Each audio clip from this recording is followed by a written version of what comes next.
It is my pleasure to introduce the Commander, 628th Air Base Wing and Joint Base Charleston, Colonel Mike Shirley, for opening remarks.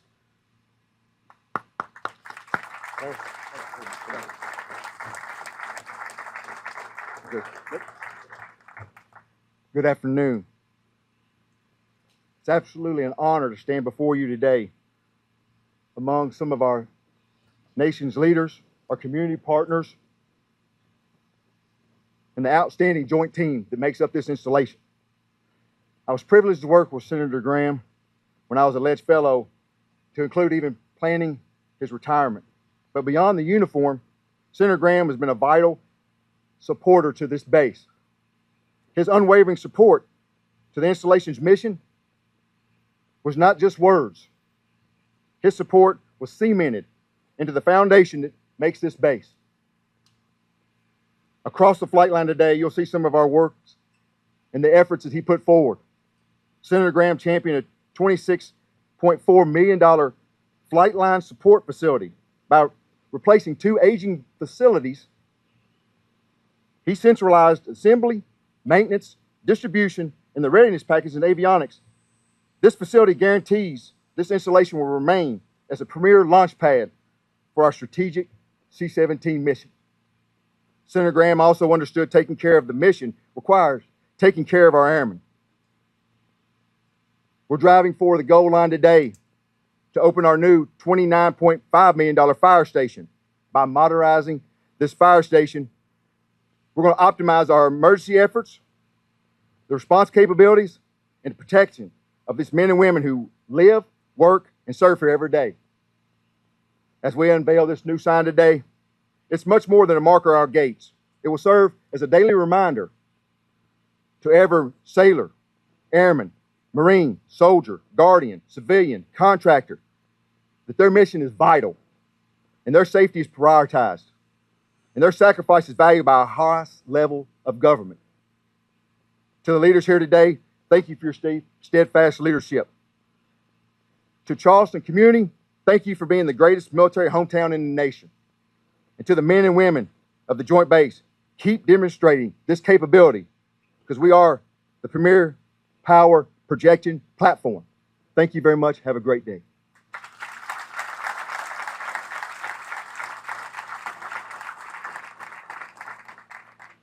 Thank you, Colonel Shirley. It is now my honor to invite the Secretary of the Treasury, the Honorable Scott Bessant, to the podium for his remarks.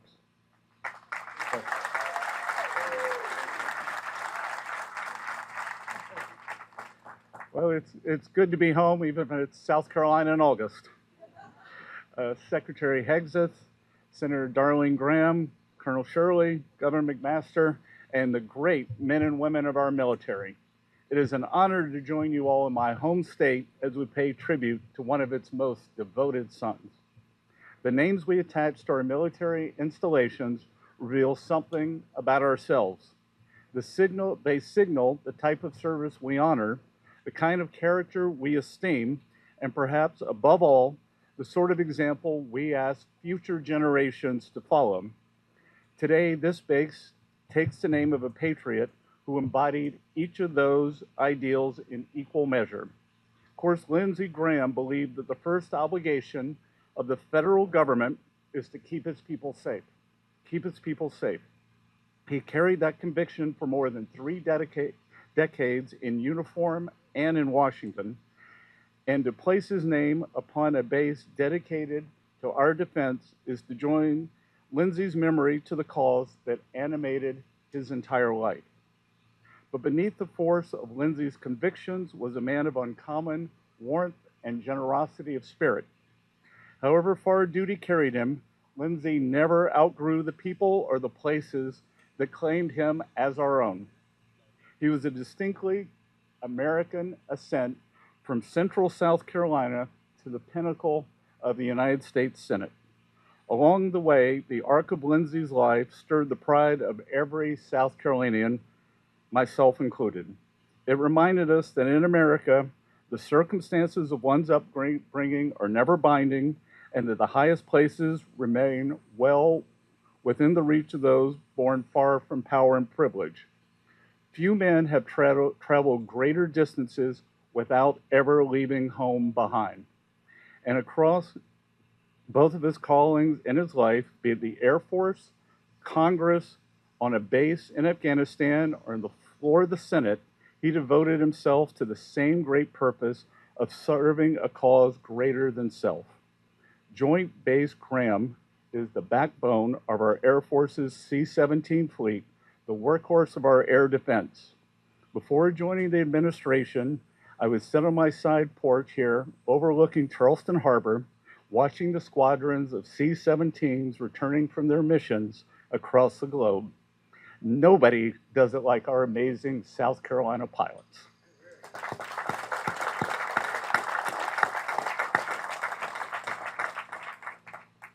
And crews.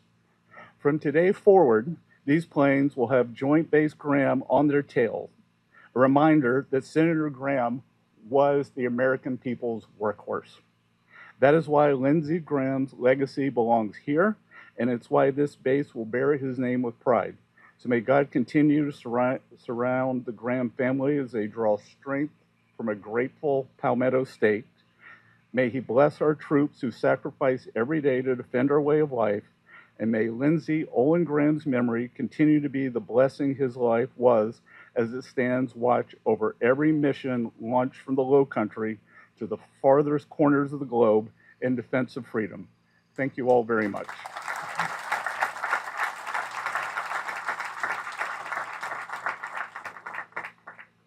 Thank you, Secretary Bessant. It is now my honor to invite the governor of the great state of South Carolina, the Honorable Henry McMaster, to the podium for his remarks. Sir.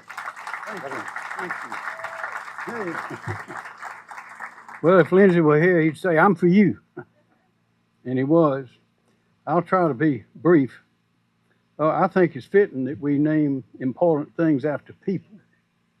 It presents an opportunity for some of those who don't know to ask, what happened here? Who was this man? Who was this woman? What did they do? Why are we putting their name on this monument, on this pedestal, on this building? In this country today, there are far too many people who have little or no understanding or knowledge about what it took to build our great, unique, in the history of the world country. It took sacrifice, it took blood, and no state has given more blood, more sacrifice, and no more sons than our state, the state of South Carolina. Lindsey knew that. I believe that is what inspired him. I believe that's why he dedicated his life in and out of uniform. Some people serve their country in a suit, others serve it in uniform, others serve it in casual clothes. Lindsey served it in all three. He made this state, his country, and his people proud. Our state's got a long history, unlike any other. From the day, June 28, 1776, when the South Carolina Patriots repelled the British Navy at the Battle of Sullivan's Island, under the command of Colonel Moultrie, William Moultrie, who now has his name on that fort, to the Battle of Camden, where more men, young men, were lost, over 1,000, biggest loss in the Revolutionary War, to Kings Mountain in 1780, Cowpens in 1781, when General Cornwallis said, "We cannot defeat these people. They will not quit," acknowledging the end of the Southern campaign and the beginning of the end of the Revolutionary War. From then, from the beginning of that war, with somewhere between 200 and 400 battles or skirmishes in this state, from top to bottom, to the day 130 British warships carrying 14,000 British troops, Hessians, and others out of Charleston Harbor. On December the 14th, 1782, South Carolina has given her all. And up to this present moment, when she has given us the life of Lindsey Graham. I don't know if Lindsey was ever in combat, but he was close to it, and he knew exactly what it entailed. He'd probably been around the world more than anybody else from our state lately. And clearly, he had the spirit and strength of all true warriors.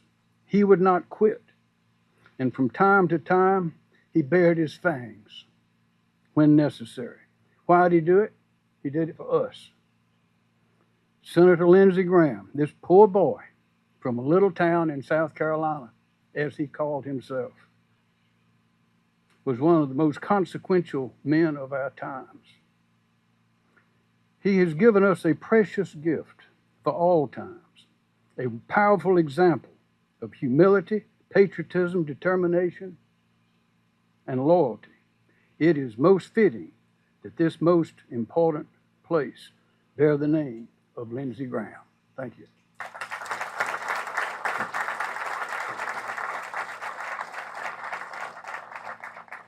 Thank you, Governor McMaster. It is now my honor to invite the Secretary of War, the Honorable Pete Hegseth, to the podium for his remarks. Sir.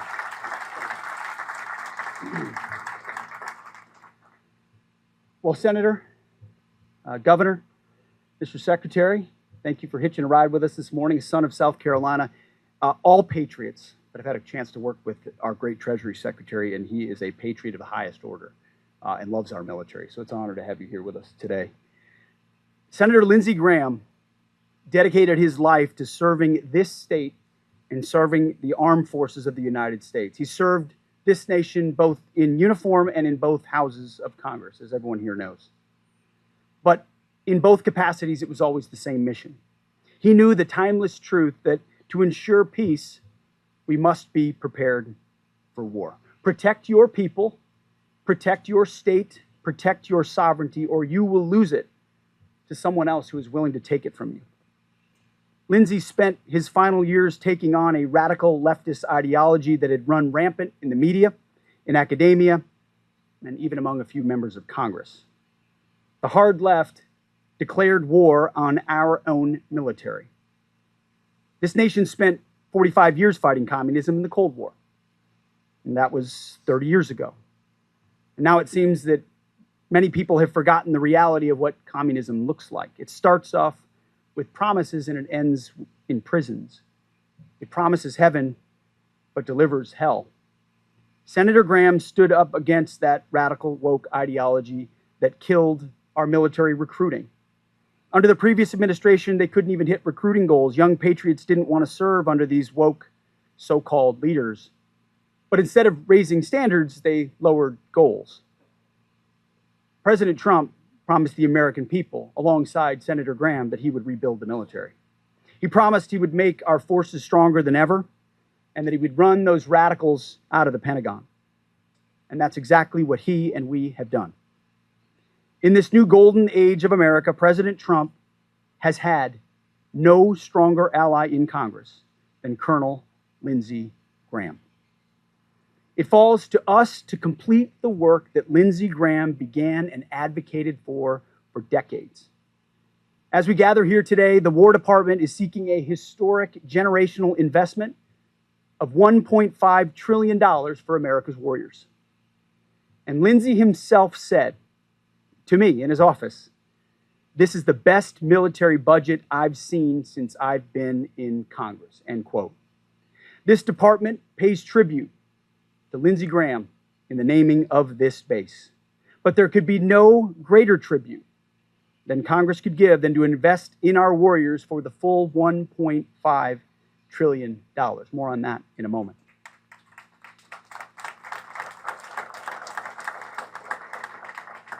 Fully funding our warriors would be one last great accomplishment for Colonel Lindsey Graham and a major part of his legacy. And I believe that he will continue here and around the world to inspire airmen for generations to come. And I say around the world because, as was mentioned, those gray tails that say Charleston, now when they land in far-flung places, will say Graham. The world will remember that name. South Carolinians grow up with stories of legendary warriors from this state. Warriors like the Swamp Fox, Francis Marion, who helped win our freedom at Yorktown. Like Lieutenant Irwin David Shaw, a pilot who gave his life in World War I. Or General Bernie McIntyre, who spent his final moments saving innocent lives? Or how about just a few weeks ago? President Trump gave the Medal of Honor to a Marine who fought the communists in the jungles of Vietnam, James Capers Jr. of Lee County, South Carolina. Now South Carolinians will grow up learning about the namesake of this incredible joint base, Senator Lindsey Graham. I'm proud to say that I actually knew him for more than 20 years. I was telling his sister that. 19 years ago, young lieutenant, First Lieutenant Pete Hegseth came back from Iraq, was a part of a veterans organization called Vets for Freedom that believed in the surge in Iraq and advocating for the troops on the ground. We were a young, scrappy veterans organization with no money and no access and connections. The first and only senator willing to meet with First Lieutenant Pete Hegseth and Nowhereville Vets for Freedom was Senator Lindsey Graham. He welcomed us into his conference room, sat us down as a bunch of lieutenants and NCOs and others around the table, fresh back from Iraq, who wanted the right strategy.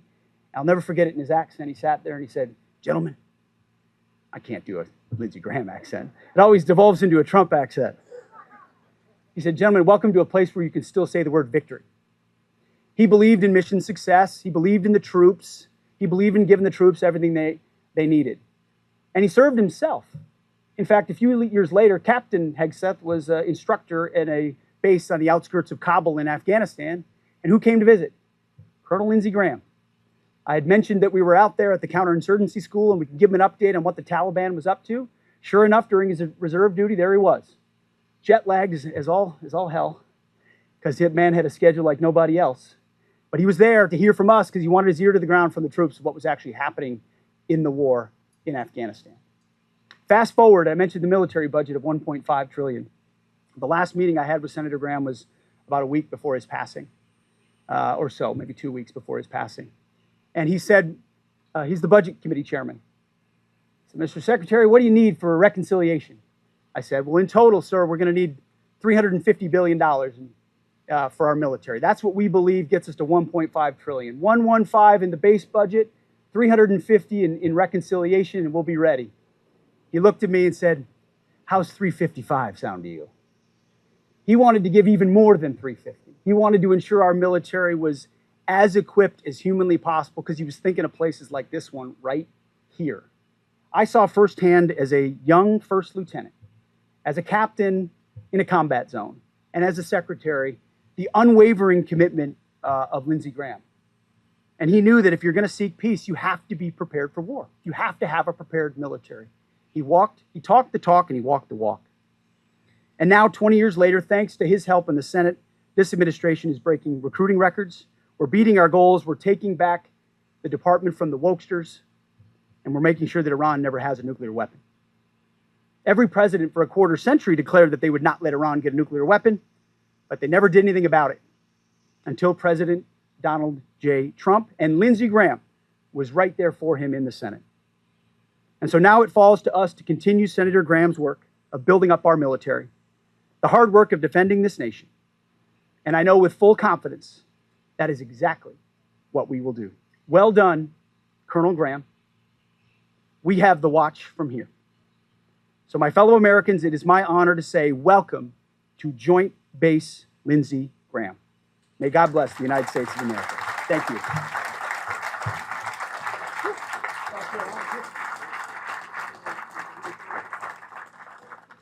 Thank you, Secretary Hegseth. It is now my honor to invite the Senator of the great state of South Carolina, the Honorable Darlene Graham, to the podium for her remarks.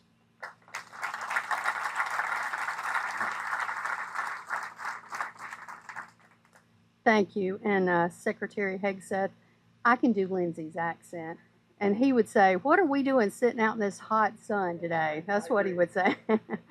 But what an emotional and exciting day. I want to thank Secretary Hegseth, Secretary Bessant, and distinguished guest, Governor McMaster. Thank you as well for being here today. I could not be more honored to be with you today. What an honor for my brother, and what a tribute to his 33 years of service. Lindsey loved the Air Force. He loved its mission. He loved wearing the uniform of his country.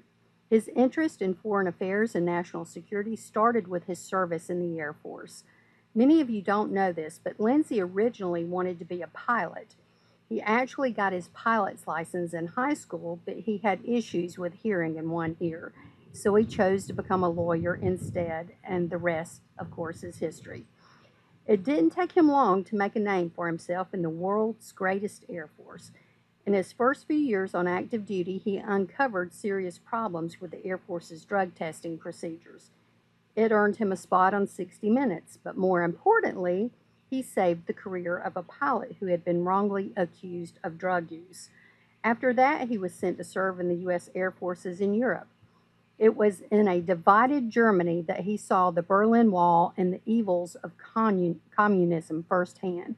He carried what he saw there with him the rest of his life. Lindsey left active duty in 1989 and came home to join the South Carolina Air National Guard. When the Gulf War came in 1990, he was activated to support troops preparing to deploy out of McIntyre. When he was elected to the House of Representatives, he joined the Air Force Reserves. When he was elected to the Senate, he continued his service. In April 2003, as a senator, he did his first reserve duty right here in Charleston. In 2004, I traveled with Lindsey to the White House and met with President George W. Bush in the Oval Office. There, President Bush presided over Lindsey's promotion to colonel.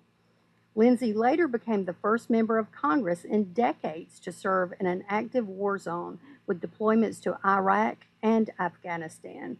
In 2007, while on reserve duty in Iraq, the cost of war truly hit home.